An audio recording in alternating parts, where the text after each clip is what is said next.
ചുരുക്കമായിട്ട് ചില വാക്യങ്ങൾ വായിച്ചുകൊണ്ട് ഇവിടെ ഇരിക്കുവാനും ചില ചിന്തകൾ ഓർപ്പിക്കുവാനും. നമ്മുടെ ജീവിതത്തിൽ നാം വിശ്വാസികളായിരിക്കുമ്പോൾ വിവിധ പോരാട്ടങ്ങൾ നമുക്ക് ഉണ്ടാകും. ആ പോരാട്ടത്തിൽ വിജയിക്കുക എന്നുള്ളതാണ് ക്രൈസ്തവ ജീവിതത്തിലെ, ക്രിസ്തീയ ജീവിതത്തിലെ ഏറ്റവും പ്രധാനപ്പെട്ട വിഷയം. എനിക്ക് അനുഭവപ്പെട്ട പോരാട്ടങ്ങളല്ലായിരിക്കാം നിങ്ങൾക്കുള്ളത്. നമുക്ക് വിവിധമായ പോരാട്ടങ്ങളാണ്. നമ്മുടെ പിതാക്കന്മാർ അനുഭവിച്ച പോരാട്ടം ചെറുതൊന്നുമല്ല, നമുക്കറിയാം. നമ്മളത് അഭിമാനിക്കുന്നുണ്ട്. എൻ്റെ പിതാക്കന്മാർ, ഞങ്ങളുടെ പിതാക്കന്മാർ അങ്ങനെയായിരുന്നു, ഇങ്ങനെയായിരുന്നു. പക്ഷേ എൻ്റെ ജീവിതത്തെ സംബന്ധിച്ചിടത്തോളം ഞാൻ എങ്ങനെയാണ് ക്രൈസ്തവ ജീവിതം, ക്രിസ്തീയ ജീവിതം നയിക്കുന്നത് എന്നുള്ളത് നമുക്ക് ഒരുമിച്ച് ചിന്തിക്കുവാനായിട്ട് ആഗ്രഹിക്കട്ടെ. ചില പോരാട്ടങ്ങളെ കുറിച്ച് പറഞ്ഞ് അവസാനിപ്പിക്കുവാൻ, കമ്പിവാചകത്തിൽ പറഞ്ഞ് അവസാനിപ്പിക്കുവാൻ ഞാൻ ആഗ്രഹിക്കുക. ഒന്നാമത്തെ പോരാട്ടം കഷ്ടതയാലുള്ള പോരാട്ടം. എബ്രായ ലേഖനം അതിന്റെ 10-ാം അധ്യായത്തിന്റെ 32-ഉം 33-ഉം വാക്യങ്ങളിൽ അത് സൂചിപ്പിക്കുന്നു. വാക്യം വായിക്കുവാനായിട്ട് ഞാൻ ആഗ്രഹിക്കുന്നില്ല. എബ്രായ ലേഖനം 10-ാം അധ്യായം അതിന്റെ 32-ഉം 33-ഉം വാക്യത്തിൽ വായിക്കുന്നത് കഷ്ടതയുടെ, ഇങ്ങനെ കഷ്ടങ്ങളാൽ വളരെ പോരാട്ടം കഴിച്ചവർ പൂർവ്വകാലങ്ങളിലുണ്ട്. കഷ്ടതയുടെ പോരാട്ടം. കർത്താവ് തന്നെ പറഞ്ഞിട്ടുണ്ട്, നമ്മെ വീണ്ടും ജനിപ്പിച്ചിരിക്കുന്നത് എന്തിനാ? കഷ്ടത എന്ന വരം. അവിടെ വായിക്കുന്നു, നമുക്ക് വായിക്കുവാൻ കഴിയും. കഷ്ടത എന്ന വരം ഫിലിപ്പി ലേഖനത്തിൽ നമുക്ക് കാണുവാൻ കഴിയും. കഷ്ടതയാകുന്ന വരമാണ് ക്രൈസ്തവർക്കുള്ളത്, നമുക്കുള്ളത്.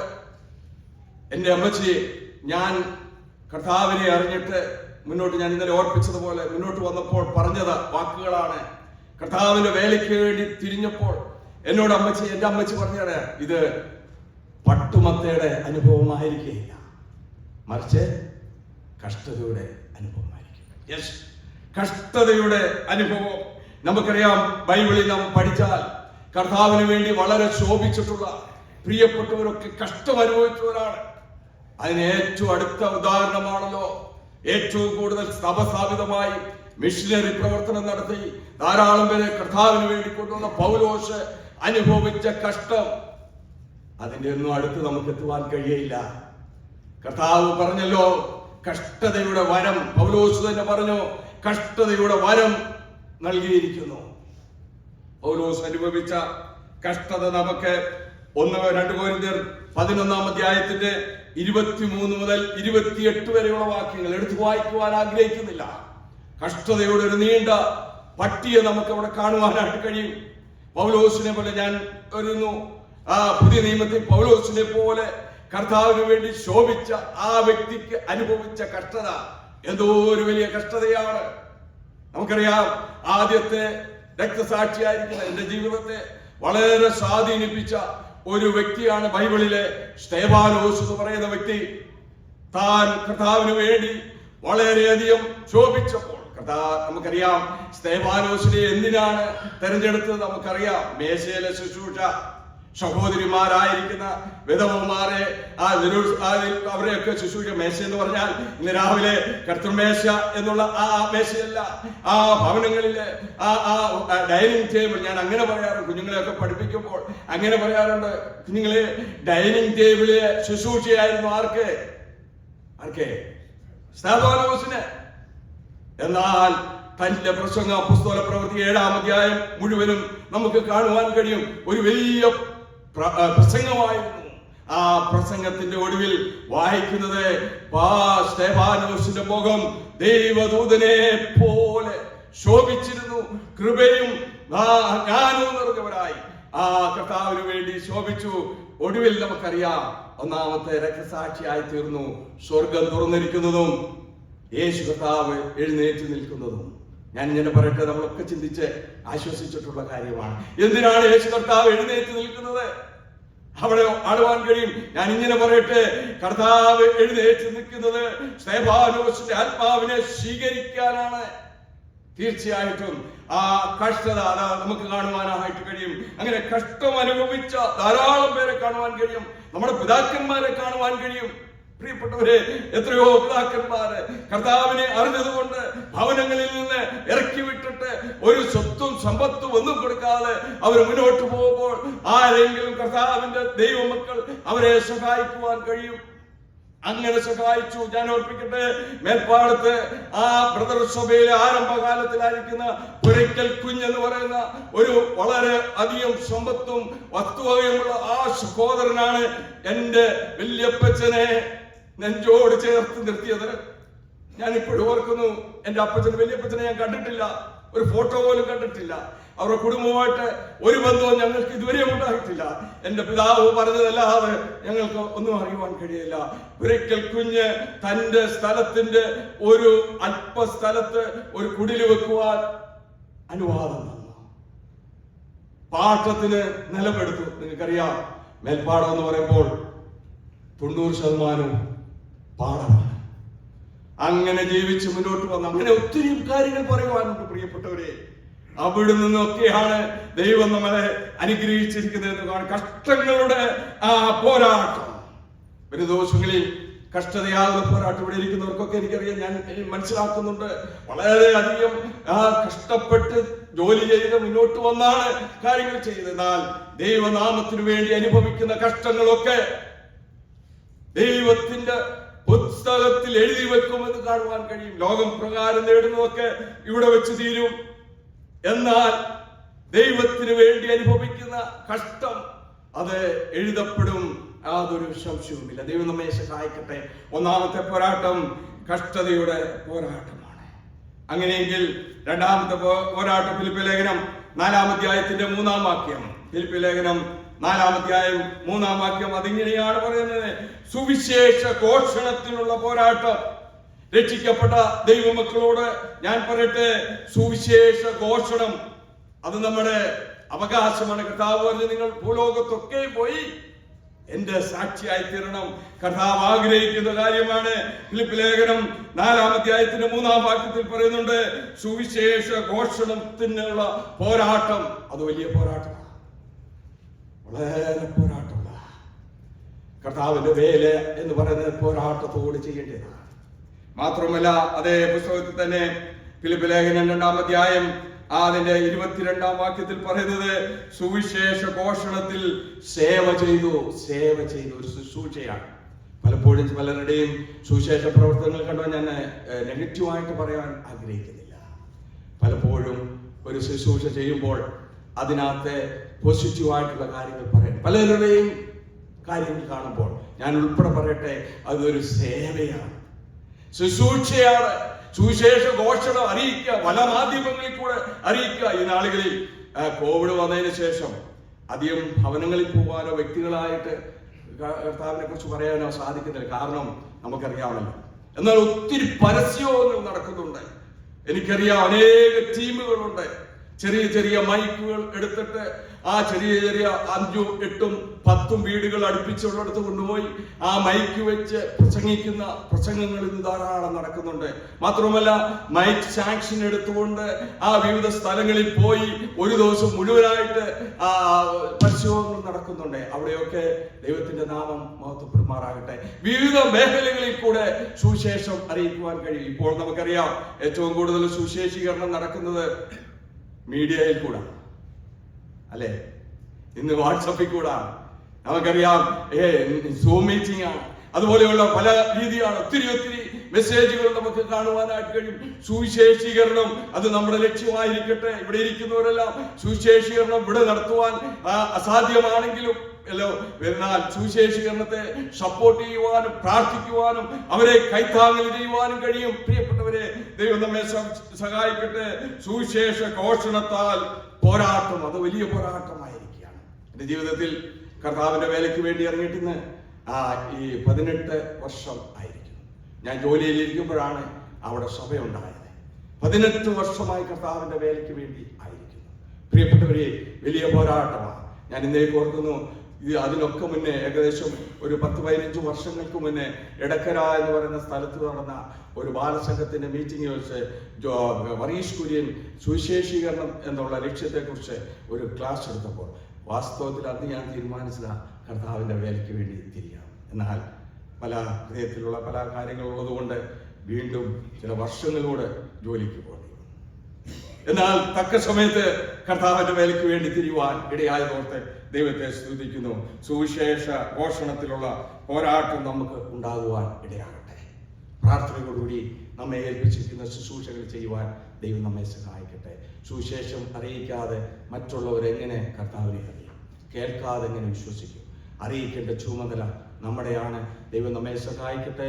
വിവിധ സ്ഥലങ്ങളിൽ കർത്താവിന്റെ നാമത്തിനു വേണ്ടി ആയിരിക്കുന്ന സുവിശേഷന്മാരെയും സുവിശേഷ പ്രവർത്തകരെയും ഓർത്ത് പ്രാർത്ഥിക്കണമെന്ന് ഓർപ്പിക്കണം. മാത്രമല്ല, നമുക്ക് വിശ്വാസത്തിന് വേണ്ടി ഒരു പോരാട്ടമുണ്ട്. അത് നമുക്ക് കാണുവാൻ കഴിയുന്നത് യൂദയുടെ ലേഖനം 3-ാം വാക്യത്തിൽ അവിടെ വായിക്കുന്നുണ്ട്. വിശ്വാസത്തിൽ ഒരു പോരാട്ടമുണ്ട് എന്ന് കാണുവാൻ കഴിയും. 3-ാം വാക്യത്തിൽ നമുക്ക് ഇങ്ങനെ പറയാൻ കഴിയുമ്പോഴേ അവിടെ വായിക്കുന്നത്, വിശുദ്ധന്മാർക്ക് ഒരിക്കലായിട്ട് പരമേൽപ്പിച്ചിരിക്കുന്ന വിശ്വാസത്തിന് വേണ്ടി പോരാടേണ്ടതിനെ പ്രബോധിപ്പിക്കുന്നു. യൂദ പറയാണ്, വിശ്വാസത്തിന് ഒരു പോരാട്ടമാണ്. നമുക്കറിയാം, പുതുതായിട്ടൊക്കെ കർത്താവിനെ അറിഞ്ഞു വരുന്നവർക്ക് ആ പോരാട്ടം ഭയങ്കരമാണ്. ഞങ്ങളുടെ സഭയിലേക്ക് സമുദായസ്ഥരായ ഒരു കുടുംബം കടന്നു വന്നിട്ട് പിന്മാറിപ്പോകേണ്ടതായിട്ട് വന്നു. അതിൽ ഒരു വ്യക്തി മടങ്ങി വന്ന് ഇന്ന് കർത്താവിന്റെ സന്നിധിയിലായിരിക്കും. വിശ്വാസത്തിന് വലിയ പോരാട്ടം നമ്മുടെ പിതാക്കന്മാരൊക്കെ അനുഭവിച്ചതാണ്, വിശ്വാസത്തിന്റെ പോരാട്ടം. അത് പറയുവാണെങ്കിൽ ഒത്തിരി പറയാനുണ്ട്, സമയം പോയല്ലോ. ഞാൻ എൻ്റെ വാക്കുകളോട് അവസാനിപ്പിക്കുവാനാണ് ആഗ്രഹിക്കുന്നത്. വിശ്വാസത്തിന് വേണ്ടി പോരാട്ടം ഉണ്ടാകണം.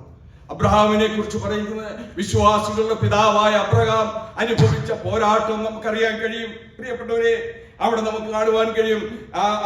ഉൽപ്പത്തി പുസ്തകം 12-ാം അധ്യായം മുതൽ 22-ാം അധ്യായം വരെയുള്ള ഭാഗങ്ങളിൽ വായിച്ചാൽ വിശ്വാസത്തിന്റെ വലിയ പോരാട്ടം അനുഭവിച്ച അബ്രഹാമിനെ കാണുവാൻ കഴിയും. ഒന്നാമതായി, തന്നെ വിളിച്ചപ്പോൾ അനുസരണത്തിന്റെ ഒരു പോരാട്ടം അവിടെ ഉണ്ടായിരുന്നു. അത് വിജയിക്കുവാനായിട്ട് കഴിഞ്ഞു. അത് കഴിഞ്ഞ് മുന്നോട്ട് പോയാൽ 13-ാം അധ്യായത്തിൽ വന്നാൽ നമുക്ക് കാണാൻ കഴിയും, ഒരു പ്രത്യേക സംഭവത്തിൽ അബ്രഹാമിന്റെ ലക്ഷ്യം പരീക്ഷിച്ചുകൊണ്ട് വിശ്വാസത്തിൽ മുന്നോട്ട് വരുവാൻ ഇടയായി എന്ന് കാണുവാൻ കഴിയും. അതുപോലെ തന്നെ 14-ാം അധ്യായത്തിലേക്ക് കടന്നു വന്നാൽ അവിടെ നമുക്കൊരു വിശ്വാസത്തിന്റെ ഒരു പോരാട്ടം നമുക്ക് അവിടെ കാണുവാനായിട്ട് കഴിയും. അവിടെ ആ ഭാഗം ഒന്ന് എടുത്തു വായിക്കുവാൻ സമയം ഇല്ലല്ലോ. 22-ാം അധ്യായത്തിലേക്ക് വന്നാൽ സ്നേഹത്തിന്റെ ഒരു പരീക്ഷണം നമുക്ക് വളരെ പരിചയമുള്ള കാര്യം. തന്റെ ഏകജാതനായ ഇസ്ഹാക്കിനെ തന്നെ കൊണ്ടുവന്ന് മോറിയ മലയിൽ യാഗം കഴിക്കുവാൻ പറഞ്ഞപ്പോൾ ആ സ്നേഹത്തിന്റെ പരീക്ഷണമായിരുന്നു അവിടെ നമുക്ക് കാണുവാൻ കഴിയും. അങ്ങനെ വിശ്വാസത്തിൽ പോരാടി കർത്താവിന് വേണ്ടി ആ ജീവിതം ആയിത്തീർന്ന നമ്മുടെ പ്രിയ പിതാക്കന്മാരെ ഓർത്ത് നമുക്ക് ദൈവത്തെ സ്തുതിക്കാം. അബ്രഹാമിനത് ഉണ്ടായിരുന്നു എന്ന് കാണുവാൻ കഴിയും. നമ്മുടെ വിശ്വാസം എങ്ങനെ ഇരിക്കുന്നു? നമ്മളൊക്കെ അഭിമാനപ്പെടും. എൻ്റെ അപ്പച്ചൻ, ഞാനും പറഞ്ഞപ്പോൾ അഭിമാനപ്പെട്ടോണ്ട് തന്നെ പറഞ്ഞത്, എൻ്റെ വല്യപ്പച്ചൻ അല്ലെ എൻ്റെ അപ്പൻ, എൻ്റെ പിതാക്കന്മാർ, നമ്മുടെ പിതാക്കന്മാർ കഷ്ടം അനുഭവിച്ചു. വിശ്വാസത്തിന് വേണ്ടി ഒത്തിരി ചെലവ് ചെയ്യേണ്ടതായിട്ട് വന്നു. ഞാൻ ചോദിച്ചോട്ടെ, എന്റെയും നമ്മുടെയൊക്കെ വിശ്വാസം എങ്ങനെ ഇരിക്കും? നമ്മുടെ കുഞ്ഞുങ്ങളുടെ വിശ്വാസം എങ്ങനെ ഇരിക്കും? ഇന്നലെ ഓർത്തതുപോലെ എൻ്റെ മക്കൾ സത്യത്തിൽ നടക്കുന്നതിനേക്കാൾ വലിയ സന്തോഷം എനിക്കില്ല. ആത്മാർത്ഥമായിട്ട് പറയട്ടെ പ്രിയപ്പെട്ടവരെ, ഇളം തലമുറയെ ഓർത്ത് പ്രാർത്ഥിക്കണം. ഇവിടുത്തെ കുഞ്ഞുങ്ങളെ മാത്രമല്ല, കേരളക്കരയിലുള്ള ഇളം തലമുറയെ ഓർത്ത് പ്രാർത്ഥിക്കണം. തെറ്റിപ്പോകാവുന്ന എല്ലാ സാധ്യതകളുമുള്ള ഒരു ലോകമാണ്. അവരുടെ കൂട്ടുകെട്ടുകൾ, അവരുടെ ലോകം നമ്മൾ മുന്നിൽ. ഞങ്ങൾ പറയാറുണ്ട്, 3 മാസ്കുള്ള ആണ് നമുക്കൊക്കെ, നമ്മുടെ കുഞ്ഞുങ്ങൾക്ക്. കുടുംബത്തിൽ ഒരു മാസ്ക്, ഒരു മുഖച്ചട്ട, സഭയിൽ വരുമ്പോൾ ഒരു മുഖച്ചട്ട. യഥാർത്ഥത്തിൽ അവരുടെ ജീവിതത്തെ കുറിച്ച് അറിയണമെങ്കിൽ എവിടേക്ക് പോകണം? അവരുടേതായ ഒരു ലോകമുണ്ട്. സ്കൂളിലോ കോളേജിലോ ജോലി സ്ഥലങ്ങളിലോ അവരുടേതായ ഒരു മുഖമുണ്ട്. അവിടാണ് അവരുടെ യഥാർത്ഥ സ്വഭാവം. പ്രിയപ്പെട്ടവരെ, നമുക്ക് കരഞ്ഞു പ്രാർത്ഥിപ്പാൻ, ഇന്നലെ നമ്മൾ കേട്ടതുപോലെ കരഞ്ഞു പ്രാർത്ഥിപ്പാനായിട്ടിടയാകട്ടെ. വിശ്വാസത്തിന്റെ പോരാട്ടം ഒരു ഭാഗം കൂടെ പറഞ്ഞ് അവസാനിപ്പിക്കട്ടെ. വായിക്കുന്നത് പ്രാർത്ഥനയാലുള്ള പോരാട്ടം. റോമാലേഖനം 15-ാം അധ്യായം അതിന്റെ 31-ാം വാക്യം. പ്രാർത്ഥനയാലുള്ള പോരാട്ടം. റോമാലേഖനം അതിന്റെ 15-ന്റെ 38 പറയുന്നത് പ്രാർത്ഥനയ്ക്ക് ഒരു പോരാട്ടമുണ്ട്. നമ്മൾ പറയും പ്രാർത്ഥന വളരെ ഈസിയാണ്. ഇന്ന് ഒത്തിരി പ്രാർത്ഥനാ സമ്മേളനം കാണുവാൻ കഴിയും. ബാലസംഘത്തിന്റെ കോഡ് തുടങ്ങിയ ആ വർഷം ബാലസംഘത്തിന്റെ പ്ലാറ്റ്ഫോമിൽ സൂമിൽ കൂടെ തുടങ്ങിയ ഒരു പ്രാർത്ഥനയുണ്ട്. അത് ഇന്നും നിൽക്കുന്നു. ഇന്നലെ കയറുവാൻ കഴിഞ്ഞില്ല, അതിനു മുന്നുള്ള സമയത്ത് കയറുവാൻ കഴിയും. ഇന്നും കയറുവാൻ എല്ലാ ദിവസവും വൈകിട്ട് 9:30 മുതൽ 10:30 വരെ ലോകത്തിന്റെ വിവിധ ഭാഗങ്ങളിലും ഞാനിവിടെ വന്നതിന് ശേഷം ആ പ്രാർത്ഥനയിൽ സ്ഥിരമായി കയറുവാനായിട്ട് കഴിയും. ഒത്തിരി വിഷയങ്ങൾ പറഞ്ഞ് പ്രാർത്ഥിക്കുന്നു. എല്ലാ രാജ്യങ്ങളെയും ഓർത്ത് പ്രാർത്ഥിക്കും. പ്രത്യേകിച്ച് ഞാൻ ഇവിടെ ആയിരിക്കുന്നതുകൊണ്ട് ഈ സ്ഥലത്തെ ഓർത്തും ഇവിടെയുള്ള ശുശ്രൂഷകളെ ഓർത്തും നിരന്തരമായി ഒരു ഗ്രൂപ്പ് ആൾക്കാർ പ്രാർത്ഥിക്കുന്നുണ്ട്. അതുകൊണ്ട് ഞാൻ പറയട്ടെ, പ്രാർത്ഥനാ സമ്മേളനം, പ്രാർത്ഥന, സൂം പ്രാർത്ഥന, സഭയുടെ പ്രാർത്ഥന, പക്ഷേ പ്രാർത്ഥനയ്ക്ക് ഒരു പോരാട്ടം എന്താ? യെസ്, നമുക്ക് പുറമെ പ്രാർത്ഥിക്കാൻ കഴിയും. പ്രാർത്ഥനയിൽ പോരാട്ടം ഉണ്ടാകണം. അല്ലെങ്കിൽ നാം ആയിരിക്കുന്ന സ്ഥലങ്ങളിൽ, അല്ലെങ്കിൽ നാം ആയിരിക്കുമ്പോൾ വളരെ ചുരുക്കമായ പ്രാർത്ഥനയിൽ ആയിരുന്നിട്ട് നമ്മുടെ സമയം വേർതിരിക്കുവാനായിട്ട് കഴിയും. എന്നാൽ പ്രാർത്ഥനയ്ക്ക് ഒരു പോരാട്ടം ഉണ്ടാകുവാൻ ഇടയാകട്ടെ. വേണ്ടും വിധത്തിൽ പ്രാർത്ഥിപ്പാൻ നമുക്ക് കഴിയുകയില്ല. പിശാച് നമ്മളെ ആ പ്രാർത്ഥനയുടെ ആ വലിയ ആ ഉത്തരവാദിത്വമില്ലെങ്കിലും ആ പ്രാർത്ഥനയുടെ ആ സെന്ററിൽ നിന്ന് നമ്മെ വ്യതിചലിക്കുവാനായിട്ടിടയാകും. അപ്പോൾ ഒരു പോരാട്ടം ഉണ്ടാകണം, ഉറക്കമുണ്ടാകാം, ക്ഷീണമുണ്ടാകാം. എന്നാൽ ഇന്ന് വേണ്ട, ഇച്ചിരി കഴിയട്ടെ, ഇന്നൊരു പ്രാർത്ഥന കഴിഞ്ഞു പോകാം, അങ്ങനെയൊക്കെ ചിന്തിക്കും. പ്രാർത്ഥനയിൽ പോരാടുവാൻ ഇടയാകണം. എൻ്റെ പ്രിയ സഹോദരീസഹോദരന്മാരെ, ദൈവം നമ്മെ സഹായിക്കട്ടെ. ഒരൊറ്റ കാര്യം കൂടെ പറഞ്ഞ് അവസാനിപ്പിക്കട്ടെ. 5ാമത്തെ പോയിന്റ് ആയിരിക്കുന്ന പാപത്തോട് നമുക്കൊരു പോരാട്ടം. എൻ്റെ വാക്കുകൾ അവസാനിപ്പിക്കട്ടെ. വിശ്വാസികൾ പാപം ചെയ്യുമോ? നോ. ഒറ്റ വാക്കിൽ അത് പറയുവാൻ കഴിയും. എന്നാൽ പാപത്തോട് പോരാടി വേണം വിജയം പ്രാപിക്കുവാൻ. നമുക്ക് അഭിമാനിക്കാനൊന്നുമില്ല. ഞാൻ പറയണേ, ഞാൻ പാപം ചെയ്തിട്ടേ ഇല്ലെന്ന് ആർക്കെങ്കിലും പറയാൻ പറ്റുമോ? ഒരിക്കലും പറയാൻ പറ്റില്ല. മനസ്സുകൊണ്ടും പ്രവൃത്തി കൊണ്ടും ദൈവത്തിന് ഇഷ്ടമില്ലാത്തത് എന്തും പാപമാണെന്ന് നമുക്കറിയാം. പാപത്തോട് ഒരു പോരാട്ടമുണ്ട്. മാത്രമല്ല, പാപത്തോട് ഒരു ഭയമുണ്ടാകണമെന്ന് നമുക്ക് വായിക്കുവാനായിട്ട് കഴിയും. എന്റെ വാക്കുകളോട് അവസാനിപ്പിക്കട്ടെ. പ്രിയപ്പെട്ടവരെ, നമുക്കൊരു പോരാട്ടമുള്ള ഒരു ജീവിതമാണ്. ഈസി ആയിട്ടുള്ള ഒരു ജീവിതമല്ല ക്രിസ്തീയ ജീവിതം. നന്നായിട്ട് മനസ്സിലാക്കുവാൻ കഴിയും. ഇവിടെ ഇരിക്കുന്ന പിതാക്കന്മാരോടൊക്കെ ചോദിച്ചാൽ അവർക്ക് പറയുവാൻ കഴിയും. പ്രിയപ്പെട്ടവരെ, ആ പോരാട്ടത്തോടു കൂടിയാണ് കർത്താവിന്റെ നാമത്തിന് വേണ്ടി ജീവിക്കുവാനായിട്ട് കഴിയുന്നത്. പാപത്തോടൊരു പോരാട്ടം ഉണ്ടാകണം. ഏത് സമയത്തും അനേക സംഭവങ്ങളുണ്ടല്ലോ. ഏത് സമയത്തും വിശ്വാസം എന്ന പടക് തകർന്നു പോകാൻ സാധ്യതയില്ല. പാപമെന്ന ആ വിഷയം നമ്മുടെ ജീവിതത്തിലേക്ക് കടന്നു വന്ന് വിശ്വാസ ജീവിതം തകർന്നു പോകാൻ സാധ്യതയുണ്ട്. അതുകൊണ്ട് പാപത്തോട് പോരാടണം. ആ പ്രാണത്യാഗത്തോളം എതിർത്ത് നിൽക്കുവാൻ കഴിയണം. അതാണ് നമുക്ക് കാണുവാനായിട്ട് കഴിയുന്നത്. പാപത്തോടെ പോരാടുവാൻ ആയിട്ടിടയാണ്. എന്താണ് പാപം? അതോടെ പറഞ്ഞ് നിർത്തട്ടെ. പാപം എന്ന് പറയുന്നത് നമുക്കറിയാം, ഡെഫിനിഷൻ നമുക്ക് നന്നായിട്ട് അറിയാം. ലിസ്റ്റിൽപ്പെട്ട പല പാപങ്ങൾ നമ്മുടെ ഹൃദയത്തിലേക്ക് വന്നിട്ടുണ്ട്. യെസ്, അതെല്ലാം പാപം. എന്നാൽ ദൈവവചനത്തിൽ പറഞ്ഞിരിക്കുന്ന പാപം എന്നുള്ളത് ഒന്ന് പരിശോധിച്ചപ്പോൾ എനിക്ക് മനസ്സിലാക്കുവാൻ കഴിയുന്നത്, ശമൂവേലിന്റെ പുസ്തകത്തിൽ പറയുന്നു, പ്രാർത്ഥിക്കാതിരിക്കുന്നത് എന്താ പറഞ്ഞാട്ടെ? പ്രാർത്ഥിക്കാതിരിക്കുന്നത് വായിച്ചിട്ടില്ലേ? 1 ശമൂവേലിന്റെ പുസ്തകം 12-ാം അധ്യായം 23-ാം വാക്യത്തിൽ പ്രാർത്ഥിക്കാതിരിക്കുന്നത് പാപമാണ് അവിടെ പറഞ്ഞിട്ടുണ്ട്.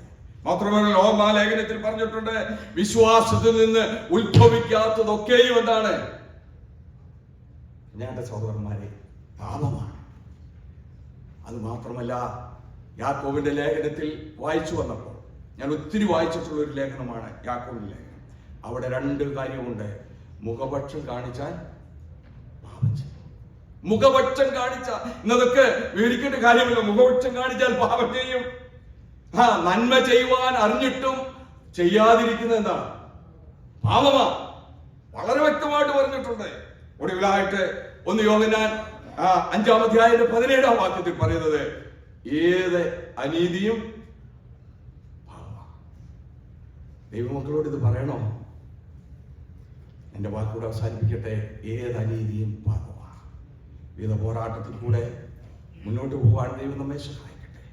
വിശ്വാസ ജീവിത യാത്രയിൽ കർത്താവിന് വേണ്ടി കൂടുതൽ പ്രയോജനപ്പെടുന്നവരായി, പോരാട്ടം ശ്രദ്ധിച്ചവരായി, കഷ്ടങ്ങളിൽ കൂടെ ഒരുപക്ഷെ പോരാട്ടം ഉണ്ടായെന്ന് വന്നേക്കാം, സുവിശേഷ പോഷണത്തിൽ പോരാട്ടം ഉണ്ടായേക്കാം, വിശ്വാസത്തിന് വേണ്ടി പോരാട്ടം സഹിക്കേണ്ടി വരുവാണ്, പ്രാർത്ഥനയിൽ പോരാടേണ്ടി വരും, പാപത്തോടെ പോരാടണം. അത് ദൈവം നമ്മെ സഹായിക്കട്ടെ. ഇങ്ങനെ അനുഗ്രഹപ്പെട്ട ഒരു ക്രിസ്തീയ ജീവിതം നയിപ്പാൻ നമുക്കെല്ലാവർക്കും ഇടയാകട്ടെ. ഇനിയൊരു അവസരം നൽകിയതിനായിട്ട് പ്രത്യേകം പ്രാർത്ഥിക്കുന്നു, പ്രത്യേകം നന്ദി പറയുന്നു. എന്നെയും പ്രാർത്ഥനയിൽ ഓർക്കണമെന്ന് അപേക്ഷിച്ചുകൊണ്ട് ഈ ശുശ്രൂഷയെ എനിക്ക് അവസരം തന്ന സഭയോടുള്ള ഹൃദയംഗമായ നന്ദി അറിയിക്കുന്നു. ദൈവനാമം മഹത്വപ്പെടുമാറാകട്ടെ.